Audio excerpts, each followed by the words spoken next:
বন্ধু সালাম আসলে একজন বড় সংগঠক, উত্তরাতে অনেক সংগঠনের সাথে সে জড়িত। অবশ্যই আমরাও আশা করব এবং আমরা বিশ্বাস করি শহীদুল্লাহ জোয়ারদার তার শতভাগ সততা এবং নিষ্ঠার মাধ্যমে আমাদের প্রকল্পগুলো শেষ করবে, এতে কোনো সন্দেহ নাই। আমাদের বিশ্বাস, এই বিশ্বাসে অবশ্যই সফল করবে, সামনের দিকে আগায় যাবে।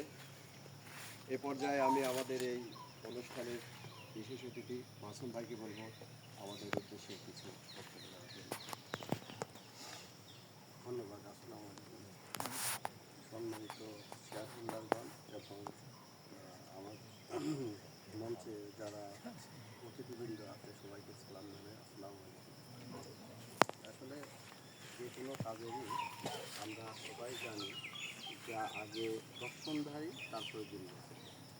তো আমাদের রিয়েল এস্টেট সেক্টরে আমরা যারা কাজ করি আমরা ল্যান্ডকে আগে ফোকাস করি, যে ল্যান্ড যদি কোয়ালিটি যদি ভালো হয়, লোকেশন যদি ভালো হয়, তাহলে কিন্তু শুরুটাই আপনি শুরু করলেন ভালো কিছু দিয়ে, প্রফিট দিয়ে শুরু করলেন। তা আমি যে ল্যান্ডটা দেখতেছি আমার কাছে খুবই ওয়েল মনে হয়েছে এবং বসবাসযোগ্য, নিরিবিলি, খুব সুন্দর একটা পরিবেশ। এটার সাথে যে ম্যাটেরিয়ালসটা ইউজ করবে সামনে দেখতেছি সেটাও নিঃসন্দেহে হাই কোয়ালিটির প্রোডাক্ট। তো এইগুলো শুধু থাকলে হবে না, দর্শনধারী হলে হবে না, এটার সাথে কোয়ালিটি বিষয় করতে হবে। আপনি ভালো প্রোডাক্ট দিলেন কিন্তু কাজের কাজ থাকলেন না, তদারকি করলেন না, কাজের সুপারভিশন ভালো হলো না, তাহলে কিন্তু আপনার কোয়ালিটি বিষয় হবে।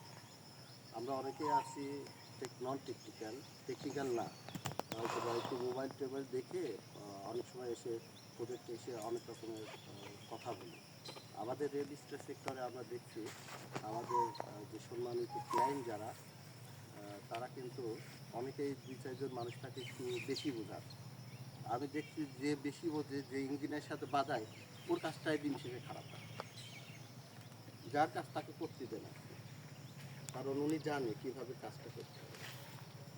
আর আপনারা, আমার রিকোয়েস্ট থাকবে যে ফোরম্যানের কাছে ওই একটা ড্রয়িং দিলাম, ড্রয়িং দিয়ে আমি চুপচাপ বসে থাকলাম, এটা কিন্তু হবে না। আপনাদেরকে ওইটা তদারকি করতে হবে। জয়দেভার সাথে আমার দীর্ঘ প্রায় 18 বছরের একটা সম্পর্ক, দীর্ঘদিনের। আমি বিশ্বাস করি সে কোয়ালিটিতে কোনো কম্প্রোমাইজ করবে না। তার যে দৃশ্যমান অগ্রগতি আমি সামনে দেখতে পাচ্ছি এটাই প্রমাণ করে। আপনারা সবাই তাকে সহযোগিতা করেন, আশা করি যে উনি আপনাদের জন্য ভালো কিছু নিয়ে আসবেন। ধন্যবাদ।